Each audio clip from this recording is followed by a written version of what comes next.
Fala, meus lindos! Muito boa noite, seja muito bem-vindo a mais um episódio do nosso Lampejo Cast. E aí, tudo certinho? Como é que tá sendo esse início de semana? Tá tranquilo? Trabalhar, chegou certinho? Tudo tranquilo? Quer ser esse horário em Recife mais cedo, né? Quando a gente larga, o trânsito é de com força. É estressante, né? É estressante. Mas e aí? Tá comido? Tá jantado? Tá sentadinho, tá deitadinho, porque hoje a conversa aqui vai ser bacana, tá? Quem nunca não, na verdade, quem não ama o nosso forró raiz, né? O nosso verdadeiro forró. Então, hoje eu trouxe uma figura que ele falou em forró raiz, é falar em Rômulo Santarray. Seja muito bem-vindo, Rômulo. Salve de palmas! Certinho, Rômulo? Tudo certinho, Adriel. Uma boa noite para você que está me assistindo à noite. Uma boa tarde para você que está me assistindo à tarde.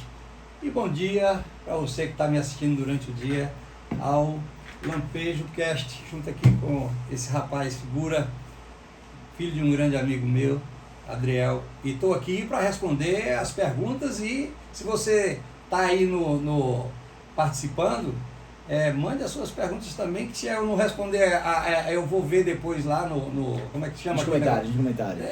Lá nos comentários. A gente responde as perguntas e sou todo ouvidos e câmeras. É proativo, viu? É proativo. Rômulo, assim, até uma dúvida minha também, de onde veio esse Santarray?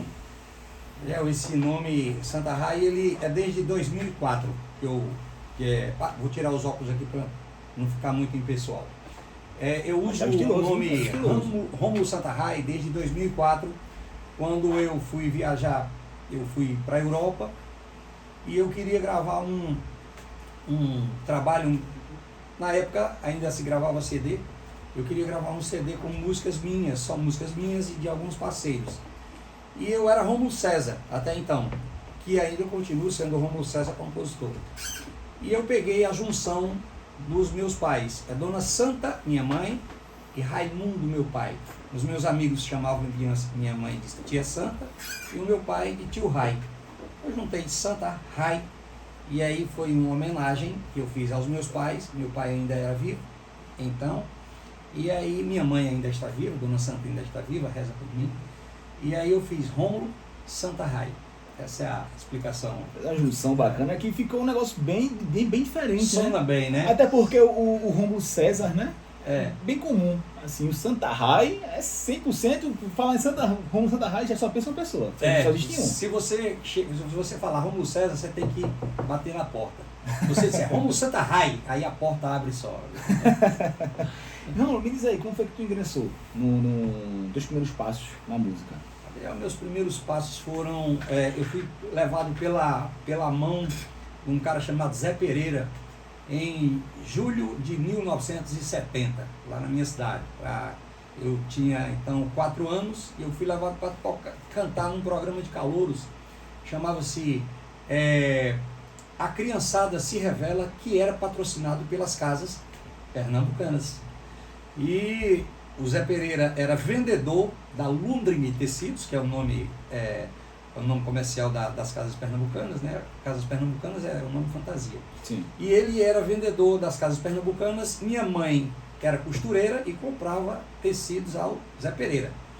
E aí o Zé Pereira um dia foi entregar alguns cortes de tecido lá na minha casa e eu estava na sala cantando. E aí ele me viu e disse: "Não, Santa, vamos ter que levar esse menino pro show lá do Comercial", que era Comercial Esporte Clube, o nome lá do clube da minha cidade. E aí minha mãe: não posso, porque esse menino vai sozinho, eu não posso, dia de domingo é o dia que eu tenho que fazer o almoço do Raimundo, Tio Rai. E aí algumas amigas, amigas da minha mãe, que eram da época adolescentes, Lenita e Socorrinha, elas se prontificaram a me levar para o show A Criançada Se Revela, lá no Comercial. E em 1970 isso, eu ganhei o concurso, cantei uma música chamada Garotinha, de um cantor da época que era Dom Ricardo, e eu ganhei. E quando eu ganhei um brinquedo, Que era o que valia. Que era o que valia, o prêmio era isso. E aí eu gostei. Aí disse, rapaz, se eu cantar eu ganho isso. Então eu comecei a ganhar brinquedos. Né? Eu comecei no outro domingo eu fui, ganhei novamente, ganhei o outro brinquedo. No terceiro domingo eu fui, ganhei o outro brinquedo.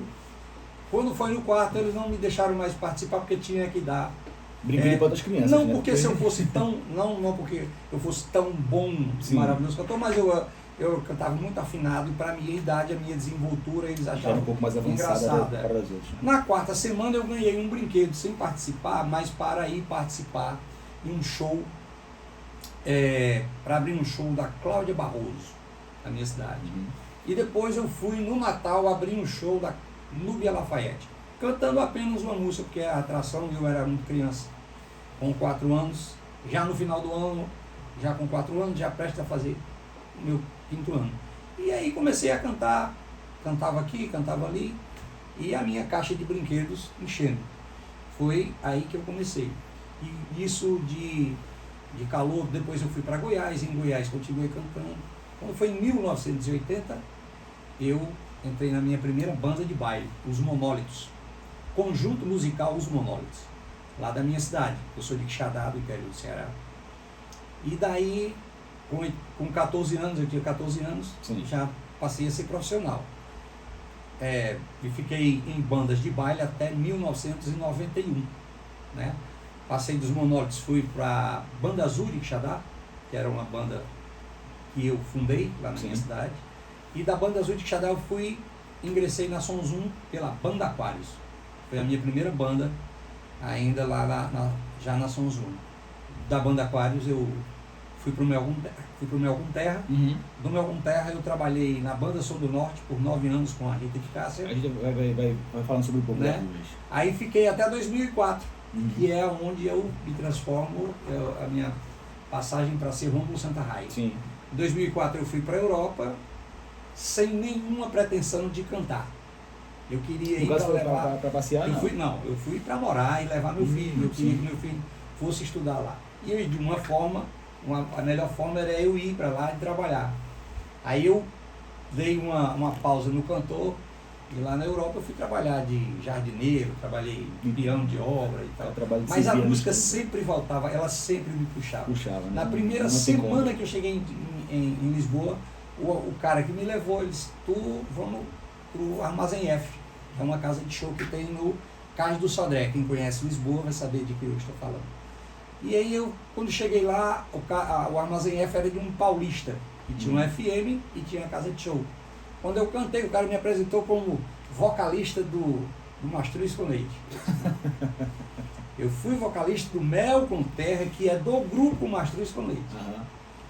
Aí eu cantei, o cara disse, pô, quer ficar cantando aqui toda semana na casa? Eu disse, cara, eu não queria cantar, eu queria trabalhar todo dia como uma pessoa normal e tudo mais.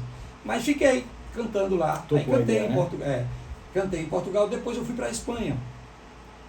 Aqui na Espanha ninguém me conhece. Tranquilo. Aí qual não foi a minha surpresa? Com uma semana que eu estava lá, conheci um cara, Tadeu Fernandes, um baiano que fazia 30 anos que morava na Espanha, que tinha um grupo chamado Batucalada. E me colocou para cantar também. Então a música sempre estava te seguindo, né, Rômulo? Ela nunca solta a minha mão. Por mais que eu acho que eu esteja perdido na multidão, ela está sempre. E a gente ali. Agradece muito, inclusive, viu? Aí, então fiquei, quando eu voltei em 2009, o Emanuel estava reativando, estava pegando de volta o Mel com Terra, que estava aqui em Recife, na época, com o Jósimo. E aí o Jósimo foi e devolveu o Mel com Terra para o Emanuel e eu voltei com o projeto. Eles me ofereceram boas condições, e aí eu e a Lucinha, que era a primeira vocalista, voltamos em 2009 para o Mel com Terra, e eu fiquei no Mel com Terra até entre tapas e beijos. Em 2017 eu vim para Recife, né, para trabalhar com o Mel com Terra, o Emanuel liberou o nome. Em 2018 a Star Produções comprou, e aí hoje o Mel com Terra está aqui. Eu fiquei até 2023. Sim.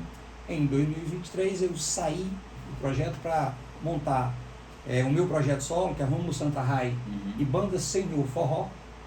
E hoje eu estou aqui falando com você, abençoado aqui, ladeado pela Lampejo. Coisa boa, coisa boa. Agora sim, Rômulo, no teu começo, qual foi as tuas maiores dificuldades Porque assim, a paixão aparentemente surgiu pelo ganhar brinquedos, né? A paixão pela música. É.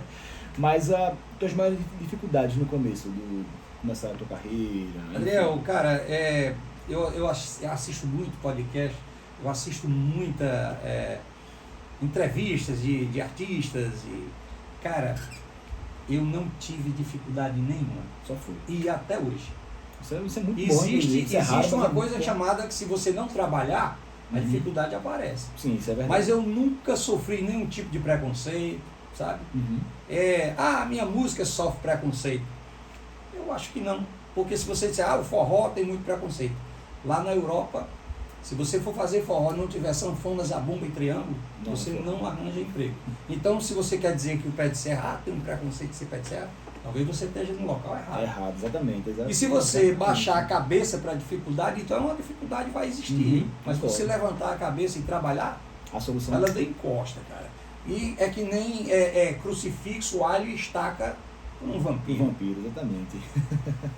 Rômulo, agora sim, quero saber de tu, se não existisse o Rômulo cantor, o que o Rômulo queria ser? Um sonho que o Rômulo teria? Cara, quando eu era criança, eu acho que eu queria ser veterinário, porque os meus avós são do sertão, Sim. São sertanejos, e eu gostava muito de bicho, sabe? De bode, ovelha, galinha, pato, capote. Tem aquele amor pros animais, né? Andar de jumento, levar queda de jumento era uma coisa que eu fiquei profissional em si. Andar a cavalo, ver, sentir o cheiro de bosta de vaca que eu era um aroma tranquilo. Os meus avós, todos eles são agropecuaristas, assim, homens do sertão, que tanto lidava com o gado como lidava com a roça. Eu aprendi a fazer cerca de varanda, quem é do sertão sabe o que é isso. Andar, carregar água em jumento, nas ancoretas, nas canecas. E se eu não fosse cantor, se a música não tivesse me pegado pelos braços, com certeza eu seria um veterinário, ou algum zootecnista, ou Sim, desse tipo. mas algo destinado a ser ligado à terra, né? Entendi. Agora, Rômulo, tem uma coisa que é bacana, e eu queria saber como é esse processo de criatividade dos figurinos, velho. Porque no carnaval, por exemplo, mesmo, foi algo totalmente diferente, as fantasias, as roupas e tal. E eu queria saber se você, como vem essa ideia do show, cada show um figurino diferente e tal, de onde vem tanta criatividade para isso? Mas, Adriel, é o seguinte, eu tenho uma coisa, quando eu ia para a festa, eu via muito, eu gostava da coisa da organização da banda. E uma coisa que o conjunto inteiro, mesmo que fosse uma camisa simples, uma roupa simples, um fardamento simples, ele se tornava um destaque porque tinha uma uniformidade ali, igual. Sim. Então se tornava uma atração. E um cantor, se ele fosse com a mesma roupa que eu estava, e às vezes eu vou para o supermercado, então eu vou para a feira com essa música. Então não é atração nenhuma. Porque no caso ele vira mais um ali no palco, né? Exatamente, eu acho que você tem que valer o preço do ingresso que o meu convidado, o meu espectador vai estar pagando. Então essa coisa do meu figurino é eu vestir uma roupa que eu não tenha coragem de ir na feira com ela. Sabe? Então parte daí. Isso também vem muito daquela parte do chamar o artista também? Exatamente. Eu estava falando hoje mesmo, eu estava falando com um grande amigo meu, Edson, da banda Garota Nacional, cara que é aqui do Recife. Aliás, ele é do interior do Pernambuco, mas é um cara que há mais de 30 anos é meu amigo, e a gente estava falando sobre isso. Eu posso não ser um grande cantor, mas eu procuro ser um bom artista. Então o meu artista, ele tem que sobressair. E para muitas pessoas não sabem que existe a diferença, né, entre artista e a pessoa que sobe no palco, um simples cantor. Existem diferenças.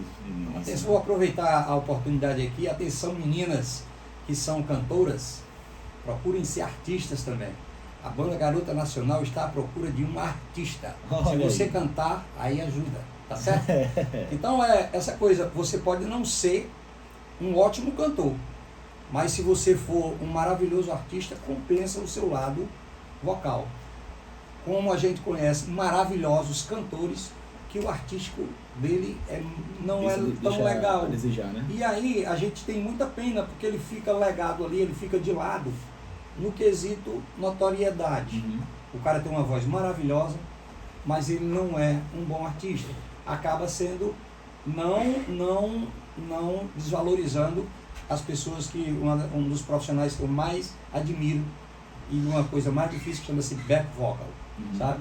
Mas às vezes, por não ter um artístico tão aflorado, ele, com a vontade de ir para o palco, ele se encabula e vai lá para o back vocal. Sim.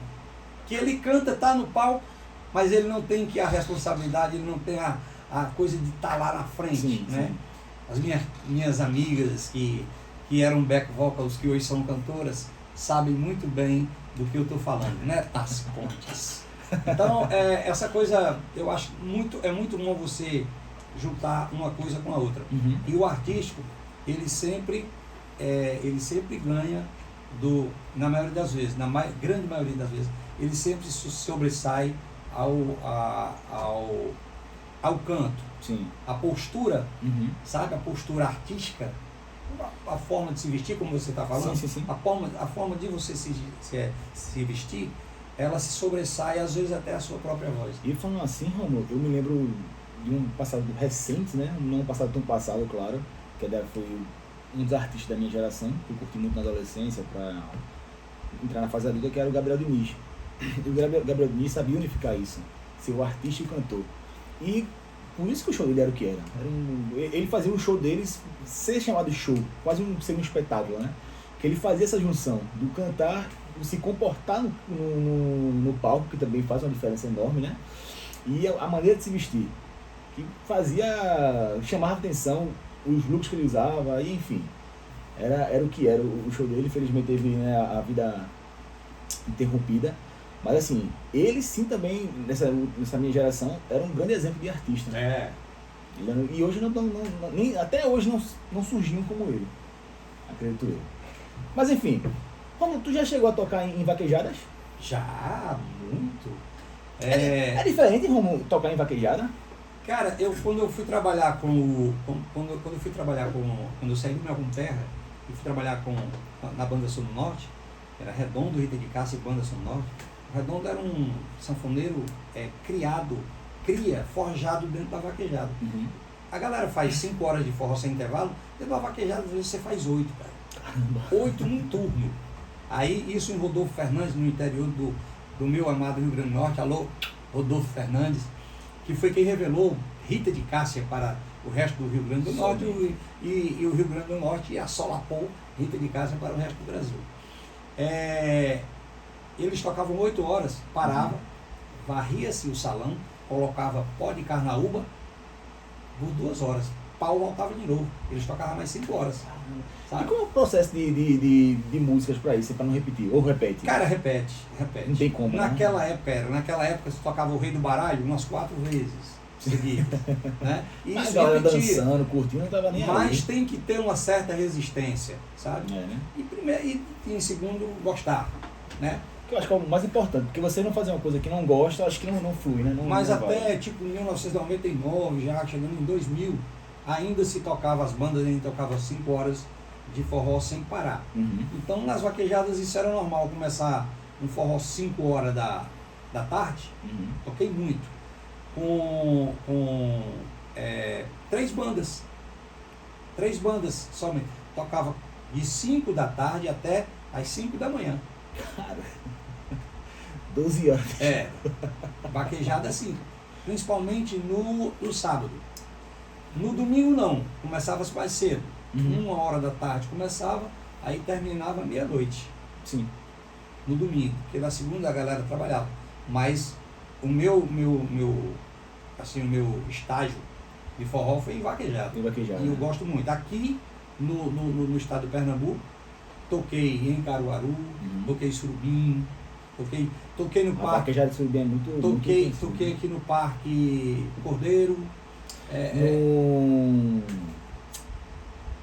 Na exposição de animais, né? Exatamente. E passei por todo. Teve uma outra vaquejada no interior do Rio Grande do Norte que nós tocamos também, eu não me recordo bem o nome agora, mas toquei em todo o Nordeste. Em todo o Nordeste eu toquei vaquejada. E depois nós fomos tocar no Sudeste. Nós tocávamos em Itapetinga, em São Paulo, e depois íamos para a vaquejada de Xerém, no Rio de Janeiro. E era um processo de... A gente ainda tocava 5 horas de forró sem parar.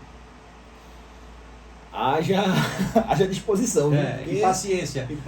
Porque hoje, eu costumo dizer, se você tiver um show até 1h30, você consegue prender um público. Uhum.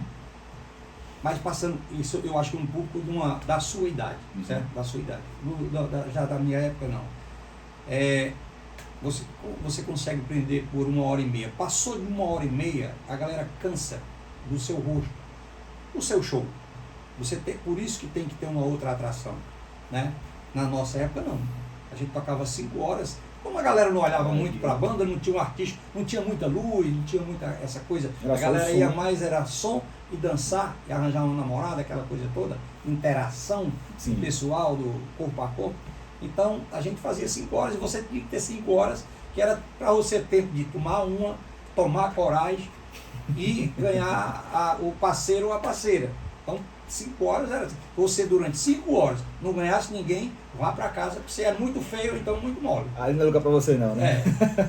Aí então mudou-se, os tempos mudam, a comunicação é outra, os modelos são outros, e a gente passou de 5 horas, aí a banda toca, tem banda que hoje toca 45 minutos. Não sabe o que é tocar 12 horas. Né? Não sabe.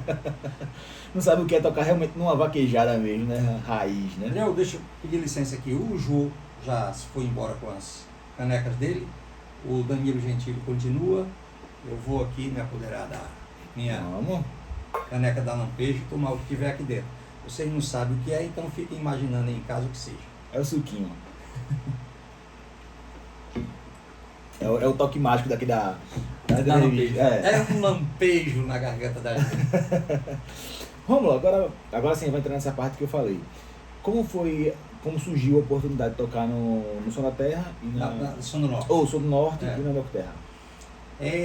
O Mel com Terra, a história Lipsis Litteri foi o seguinte, eu estava na banda Aquários, e eles estavam precisando, a banda Aquários não queria tocar forró, tanto que a banda Aquários é a primeira banda do grupo e foi a última banda a gravar, porque era uma banda que vinha do baile e eles achavam que a banda, o time não gostava E qual era o estilo musical da Aquários? Eles tocavam banda baile, eles tocavam rock, pop rock, tocavam axé, tocavam... de tudo um pouco, né?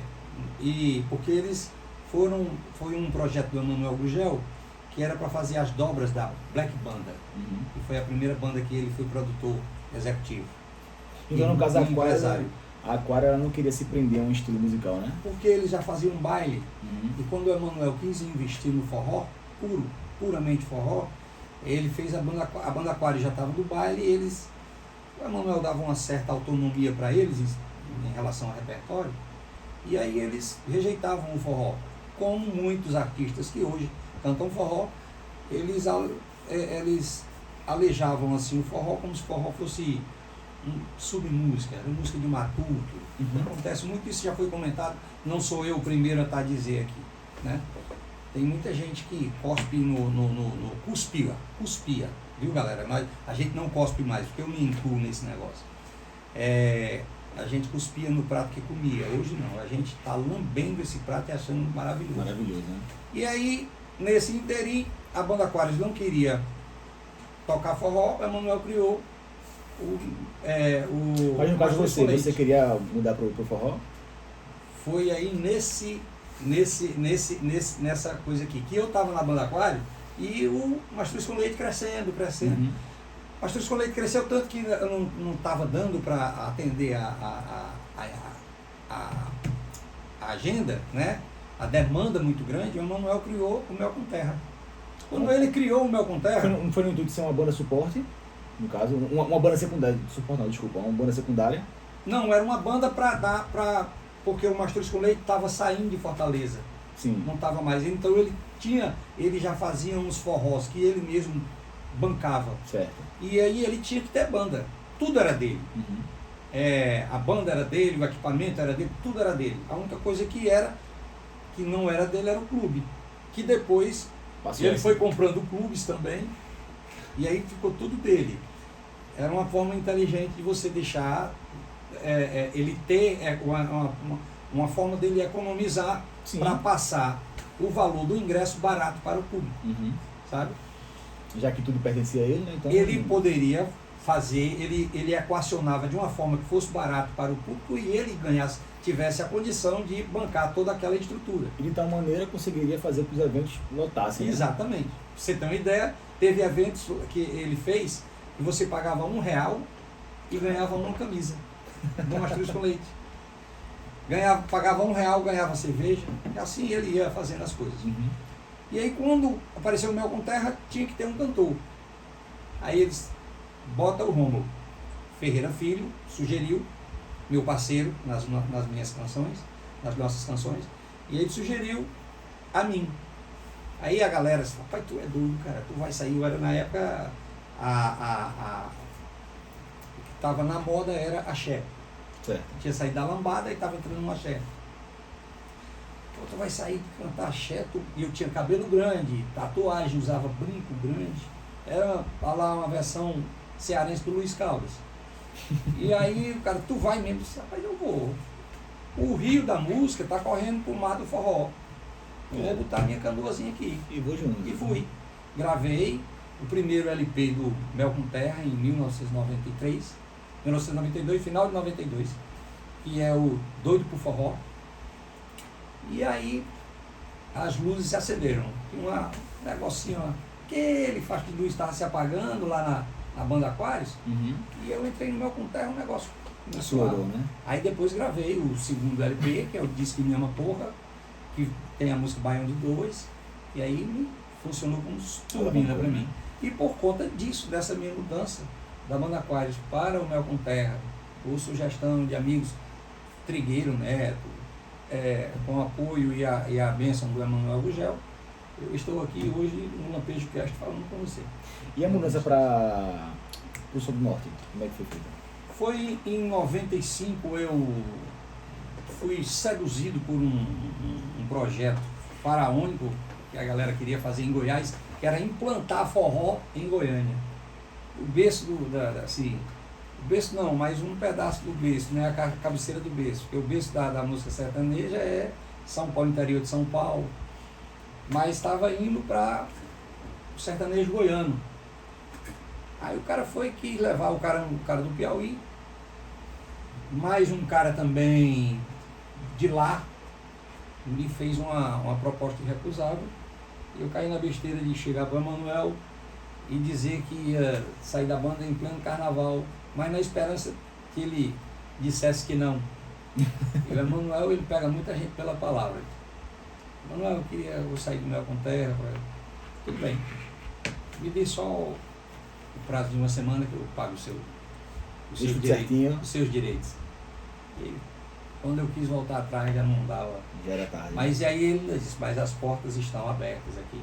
Aí eu passei o ano de 95 em Goiás. Cheguei lá, fracasso total, assim, foi muito. Não foi que a banda foi um fracasso, tanto que os músicos que foram comigo eram de primeira prateleira.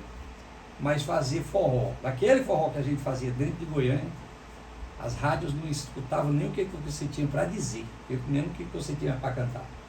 Foi muita porta na cara, passamos lá durante quase um ano. Quando eu voltei, eu estava lá em Goiás, passando muito assim, aperto, cansado, sendo testado para ser cansado. Eu recebi um telefonema de um amigo meu, paulista, que mora em João Pessoa há mais de 30 e tantos anos, Gilberto, me chamando para atender o convite do Redondo e da Rita de Cássia para vir para a Banda Sul Norte. E aí eu vim, e por coincidência eles estavam ligando daqui de Recife. Tinha acabado de acontecer, eles estavam tocando no Forró Chique, e aí o Redondo estava precisando de um cantor, e eles ligaram. Terminou no Forró Chique, eles ligaram para mim, eu atendi lá em Goiânia. Quando foi na semana seguinte, eu já estava aqui na Banda Sul Norte, tocando no Forró Chique, voltando para minha casa, que era uma segunda casa. Recife para mim é uma cidade que Tocou muito na sala de reboco? Na sala de reboco não. Na sala de reboco eu porque a sala de reboco, o Reinaldo, ele é muito raiz. Sim. Acho que ele é mais raiz do que eu. A minha raiz é flexível.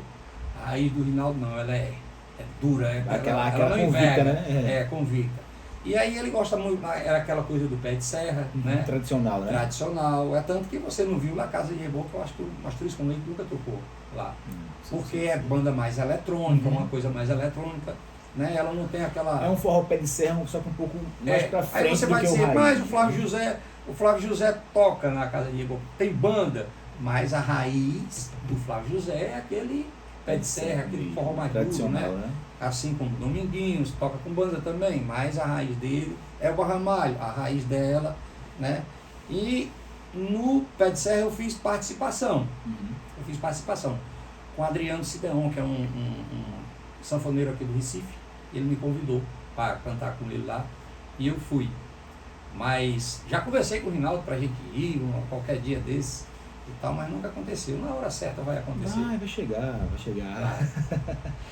E Rômulo, como foi que... De quem partiu? Foi de você mesmo, assim, vou seguir minha carreira solo?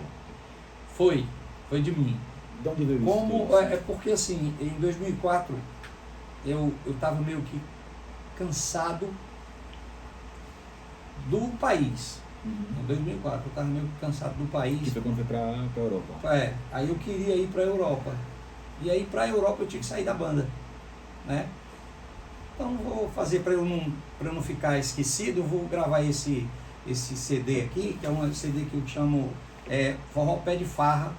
Forró pé de farra. Em vez de ser pé de serra, é pé de farra.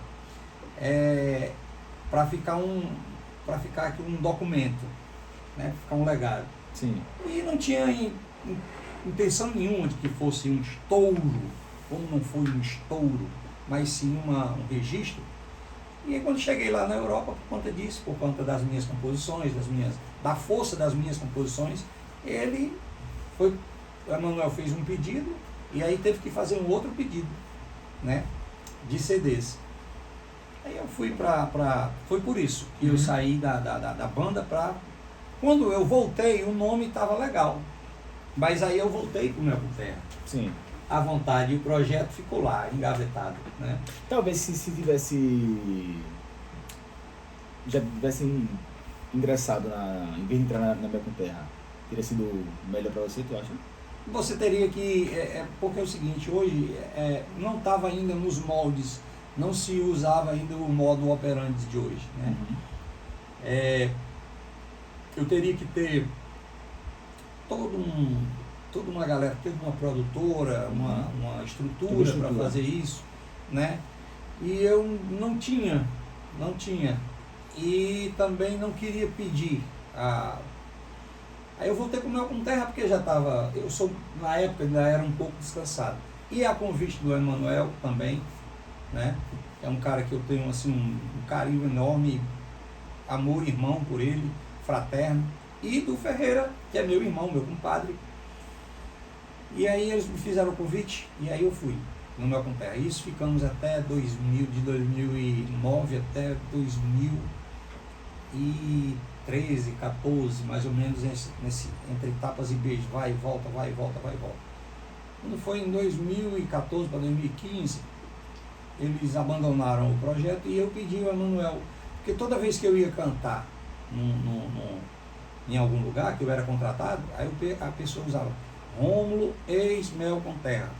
Nunca botava ex-Banda Sul do Norte. Né? E eu passei muito mais tempo da Banda Sul do Norte, né? Mas como a estrela na Banda Sul do Norte, existia duas estrelas, que era uma estrela maior, que era a Rita de Cássia, e uma estrela redondo. A Banda Sul do Norte era ali um batisteira. Quem puxava o boi era eles. Então eu nunca tive muito... para a mídia, muito espaço. Eu tenho um espaço no coração do público, dos fãs da Banda Sul do Norte. Mas para a mídia, o Mel com Terra funcionou muito mais para mim, porque eu era à frente, eu era a voz, né? Junto com a Lucinha e outros cantores. Era a cara da banda. Né? Então o pessoal usava ex-Mel com Terra, ex-Mel com Terra. E às vezes eu até pedi, olha, não use o nome da banda, pode ser que o dono não vá gostar. Até que um dia eu fui lá no Manuel, está acontecendo isso comigo, estou indo para os cantos, o pessoal está usando o ex-Mel com Terra. Eu posso deixar, posso usar? O Emanuel é de poucas palavras e resoluções e reações, e assim na hora, ele resolve muito rápido. Ele só disse, vá trabalhar. Quando ele diz vá trabalhar, entenda-se que Tá não tem tranquilo. problema nenhum. Uhum. Aí eu fui tentar explicar para ele, disse, vá trabalhar. Homem de poucas palavras, né? E aí eu fui. Com um ano que eu estava fazendo isso, em 2016, foi em 2016, final de 2016, o shampoo da Amanda Aquários foi perguntado, arguído pelo titular da Star Produções, que perguntou por mim, cadê o Romulo? Tá bom, o Romulo tá lá. Aí ele marcou um jantar, um almoço, uma coisa assim, lá em Fortaleza. Ele perguntou como é que tá, o meu com terra, tá com a Emanuel, tá. Ele tá contigo, tá usando tudo. Bora fazer lá em Recife. Vou voando, achando graça e maravilhado. Aí viemos em 2017. Aí ele ficou. No ano seguinte ele comprou a marca, a Emanuel vendeu a marca para ele. E eu fiquei até 2023. Aí 2023 aquela vontade voltou latente novamente. Sim. De fazer o. Eu não podia mais Vai ser parar no meu projeto, né? caminho, né? Aí eu acelerei o projeto, e aí saí, me desliguei totalmente do Mel com Terra, e fui para o meu projeto. Aí fui roçar, fazer coivara, fazer o roçado todinho, capinar. E hoje eu estou plantando e um cabo que está me ajudando agora com uma parceira, estou usando um adubo chamado lampejo, estou colocando lá no meu roçado e esperando, está nascendo frutos, Sim. né? E eu tenho certeza que daqui a pouco as árvores estarão adultas e dando bons frutos de qualidade. Mas sim, com certeza. E Romulo, o que a diferença notória para você do Romulo de hoje pro Romulo do começo? Adriel, eu gosto muito do Romulo de hoje. Ele é bem mais consciente, ele é bem mais pé no chão. O Romulo de antes, ele era muita folia, muita alegria, muita fantasia, muita irresponsabilidade. Eu digo assim, não de atingir ao consumidor, mas prejudicar ao Romulo mesmo. Sim. Sabe? Que no momento pudesse estar pensando que não, tá tranquilo, tudo certo, mas... E não estava. Sabe? Né? Eu sou muito mais o Romulo de hoje. É um cara mais vivido, é um cara mais consciente, é um cara mais... tem mais juízo e atento à realidade das coisas. Eu me sinto... Hoje eu agradeço ao Papai do Céu todos os dias pelo que Ele me dá, pelo que Ele não me dá, porque eu só tenho o que mereço. E essa consciência eu coloco para dentro do meu trabalho, para dentro da minha música, para que ela chegue até ao nosso público consumidor. Romulo, e assim, eu queria saber uma opinião sua em relação a essa nova geração que vem chegando, né? Como tu vê, assim, essa geração nova em relação ao forró pé de serra? Porque muita gente já ouviu falar de... Pronto, eu vou ser mais específico. Da minha geração, não é todos que gostam de pé de serra, é só para quem gosta de São João mesmo. Quem gosta de São João, ou quem é do interior, curte de fato o pé de serra. Mas não é mais como antigamente, sabe, o pé de serra. Então, assim, como tu vê o futuro do pé de serra daqui para frente? A geração de hoje, os cantores de hoje, eles se comunicam e eu acho muito bons para a geração de hoje. Não presta para minha. É outra levada, né? Quando a gente diz não presta para minha, não quer dizer que seja ruim. Sim. Ruim é uma coisa, prestar é outra, né? Não presta para minha. Não quer dizer que é ruim. São coisas distintas, né? Exatamente. Presta para de hoje, para a geração de hoje. Porque a música ruim existe em todas as gerações. Isso é verdade. Em todas. Eu sempre cito o exemplo de cantores como... tinha um rapaz chamado Celso... Era Celso alguma coisa. Ele tinha duas músicas que ele cantou, que era Farofafá e Bilu Teteia. Procure essa música no... Eu acho difícil ninguém saber que músicas são essas. E sabe? se não souber, pelo amor de Deus, vai se tratar. Procura aí, e essas músicas dos anos 70. Então você dizer que hoje não tem música, só tem música ruim, é porque não conhece Farofafá e Bilu Teteia. Sabe? Nos anos 70, tinha gente que cantava Onde a Vaca Vai, o Boi Vai Atrás. Então não venha me dizer que caneta azul é uma coisa, sabe? O efeito caneta azul, ele já é muito antigo. Uhum. Isso o caneta azul já existia, quando o caneta azul estourou, já existia o fenômeno Chico Lopes como fã de Aliane. É aquela coisa, para um existir, teve que ter outro. Exatamente, Né? E assim você vai. tem que e eu acho muito bom que você diga assim, essa música não presta. A música que não presta, ela é essencial Uhum. para que a música que presta exista. É verdade, para dar um certo valor. Né? Exatamente, você tem que ter parâmetros. Exato. Então eu nunca digo assim, eu não gosto. Eu gosto. Porque ela tem que estar lá para que você saiba como é que não se faz uma música que as pessoas dizem que não presta. Sim. Que não é ruim, né? Que é ruim. E tem mais. Pode ser que ela não sirva para mim, mas vai servir para alguém que está ali mais na frente, prestando aquele... Com certeza.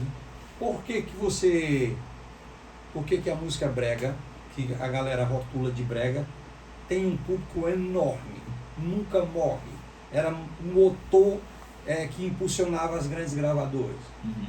A música que prestava, que a mídia dizia que prestava, era com um público muito reduzido. Muito reduzido.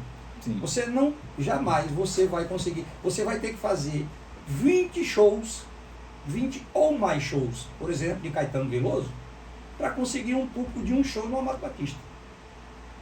Você vai ter que lotar 10 teatros, ou mais de teatros enormes, para lotar um público como o Amado Batista, que é um cantor popular, Sim. dito brega.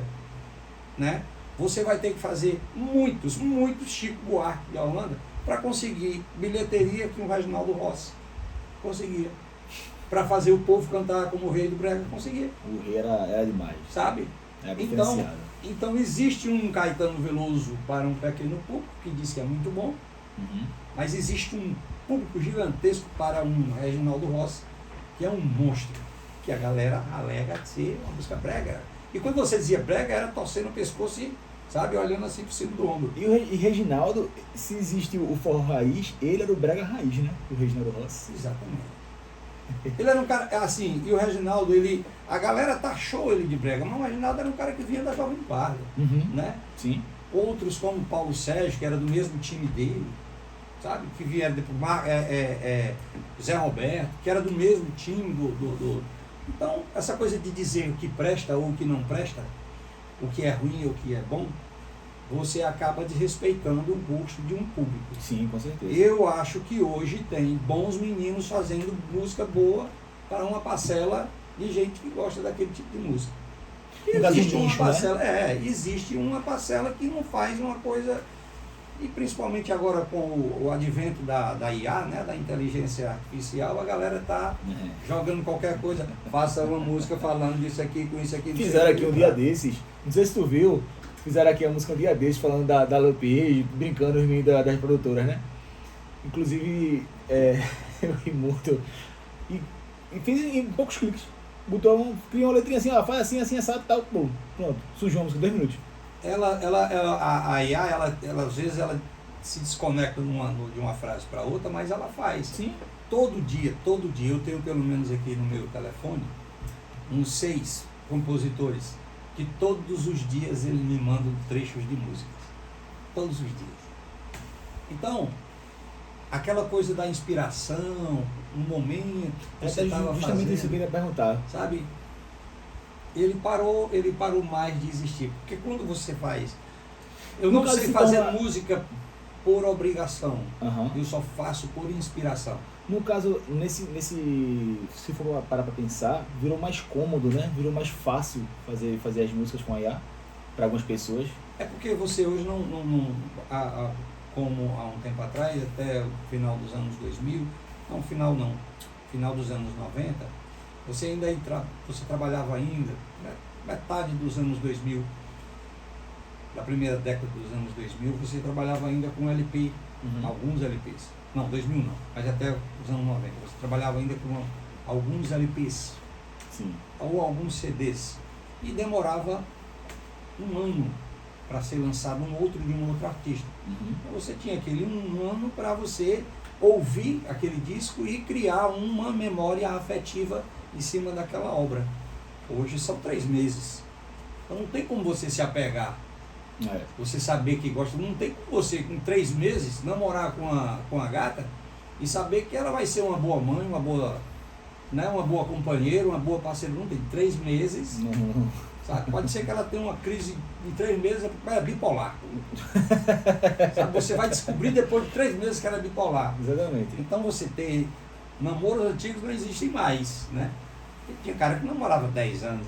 Hoje o cara com 3 meses ele está casando. E assim a música está também assim. Uhum. Com 3 meses você tem que ter uma outra bala. Porque senão a sua carreira dá uma afastada. No Você tem que ter outra caso, coisa. seria aquela música chiclete, né? Chiclete assim, do momento. Tocou agora, sei lá, vamos supor, tá? Tocou esse carnaval, mas parou o resto do ano todo. Aí a pessoa tem que fazer outro carnaval, outra música, estourar pra voltar pro cenário. Mais ou menos isso, né? É. Até acontece muito com o TikTok também, né? Essas músicas de TikTok. O TikTok é o responsável por isso. Né? Acredito. Hoje a música é quase. Quando você fala música, a música em si ela está quase que num terceiro plano. Uhum. Aliás, a coisa de fazer uma boa música vamos aqui programar, planejar, fazer um negócio legal com harmonia, com uma melodia. Primeiro você tem que ter uma dança. Sim. Depois uma frase que seja chiclete. Aí em terceiro plano vem a música. Você cria uma dança, uma frase. Agora não vou endoidar. É isso? E o cabo vai endoidar. E o cabo vai endoidar. É isso agora. Né? Então você, em cima disso aqui do cabo vai endoidar, vai um bocado de gente aparecer fazendo música. Bora Bill. Através de um meme, né? Bora Bill. Bora Bill. Né? Uhum. Cadê a mulher do Bill? Então, pronto. Em cima disso aí você fazia uma coisa. E assim vai. No caso, coisas momentâneas, né? O que tava no momento, tava nesse momento, faz uma música aqui, estoura e tal. Exatamente. E assim vai. Você tem que criar um meme, em cima do meme você cria uma música, depois você em cima do meme você cria uma dança, e quando tiver um meme, uma dança, aí você faz uma música. A música ela ficou legada a esse lugar aí. E falando em música, Romulo, tuas músicas sempre trazem muito o Nordeste em si, né? É tua prioridade trazer o Nordeste das letras? É porque é uma coisa que eu vivo, né? Então fica muito fácil você falar do que você vive, do que você presencia, do que eu vivi. Uhum. É muito mais fácil eu falar dos namoros do interior do que eu falar dos namoros da capital, né? Porque tá na sua vivência, no caso, né? Como funciona. Uhum. Eu sei que no interior no interior lá no sertão o cara tem que ir como o Rito falou numa música, capital interior. Você vai para a casa da namorada a cavalo, no ombro de um jumento, numa bicicleta. Numa capital não, você marca para pegar a gata e uma pizzaria, Uhum. né? De lá você vai para um restaurante, de lá você vai para um show, vai para um hotel, alguma coisa desse tipo. Assim vai. A política é diferente. Eu acho que teve até uma conversa sobre isso ontem, foi até com o Toninho, o pessoal, com o Painho. A gente foi numa sorveteria, a gente disse, porra, parou pra olhar assim, depois da música foi tomar um sorvete, e disse, poxa, antigamente isso aqui era programação de namoro. Era um cinema do cinema sorvete, hoje em dia tá banalizado. Exatamente. Tem um cara que falou, antigamente, um amigo meu lá de Fortaleza, antigamente você rezava para o seu filho casar com uma mulher virgem. Hoje, você reza para ela não ter mandado nudes na internet. Hoje tá demais. A galera tá pulando muitas etapas. Os videogames antigamente você pular a etapa, o negócio era muito difícil. Hoje o menino já nasce com os dedos tremendo. Exatamente, não sei o que é isso não. Tá demais. Hoje eu vejo, falando nisso, eu vejo competição de videogame, menino de 12 anos ganhando milhões de dólares em campeonatos. Meu Deus do céu, com 12 anos eu não sei nem o que eu estava fazendo na minha vida. E com o apogeu, com essa coisa da internet, né? Antes os filhos eram espelhos para os pais. Uhum. Hoje eu vejo mães pedir para os filhos, meu filho, como é que faz isso? Aí para os meninos ajeitar lá as coisas lá no celular, ou no computador. Isso menino pequeno, eu já né? vivia assim, eu morava na Espanha nessa época, e eu comprei um computador muito bom para o meu filho. Ele chegava da escola, eu passava o dia todo trabalhando, quando ele chegava da escola, ele tinha que ir para canalizar a energia dele e tudo mais. E ele virou até na época, ele entrou num concurso para fazer desenho para coisa de cenário de videogame. Ele entrou no concurso. Sim, aqui inclusive tem um curso muito bom em relação a isso, você qual é? Pronto. E ele entrou e ganhou. E quando eu vi ele, como? Tá aprendendo isso na escola? Não, aqui mesmo no computador. E aí eu passei a perguntar as coisas que eu não sabia de operar o celular, passei a perguntar a ele. Ele passava o dia estudando, eu passava o dia trabalhando. Quando chegava em casa ele ia para o computador, eu ia para fazer as coisas, no outro dia começar a trabalhar de novo. E uma vez eu perguntei a ele como era que fazia isso assim. Ô pai, aprende. Aí, se eu aprender a fazer isso aqui, aí pronto, acabou a comunicação lá entre a gente. Porque eu ainda pergunto, o que eu falo com você é para perguntar, para tirar alguma dúvida. Aí então, se você não me disser, se você não me ensinar, acabou-se a comunicação entre a gente. E hoje está assim, os filhos são o Google dos pais. A gente tem um grande exemplo em casa, que é a minha irmã. Romulo, vamos falar do projeto agora, tá? Vamos. Fala um pouco mais desse teu projeto do Dinossauro Medley. O Dinossauros Medley, o Dinossauros Medley é fruto de uma observação que eu fiz. O forró das antigas, que a galera chama forró das antigas, não é mais. Ele é do mastruz com leite pra cá. Né? Ele ficou mastruz com leite, limão com mel, magníficos, aí de calcinha preta, noda de caju e tal. Ele veio de lá, dos anos 90 para cá. Gatinha Manhosa também. Gatinha Manhosa, outras bandas, Banda Velote, enfim, as bandas dos anos 90. Foi batizado de forró das antigas. E quem ficou para trás, meio que ficou esquecido. Hoje ainda está vivo e ainda balançando esse tipo de músicas. Orlando. Temos Carlos Santos, mas o Carlos Santos, vereador pelo lado empresarial e político, não quis mais cantar, mas ainda tem Borba de Paula, sabe? Tem caras. Aí, Solano e seu conjunto. Tudo nativo ainda, né? Tudo nativo. Não, desses que eu estou falando, Zé Orlando, Borba de Paula. E acho que Nino Rafael, Mardônio, lá pelo Ceará. Sim. Mas fazendo um show muito pequeno, muito aqui, muito ali. Zé Orlando não, tem uma agenda. Borba de Paulo também, está aqui perto em Alagoas, de vez em quando. Mas os outros, esses que eu estou falando, Raimundo Soldado já faleceu, Solano já foi, não está mais na ativa, Vieira e seu conjunto, Mestre Vieira, também a gente não ouve mais falar. Pinduca, aqui no Nordeste, vem muito pouco. Pim, hoje está dodói, está doente, também não faz mais show. Alípio Martins, já falecido, né?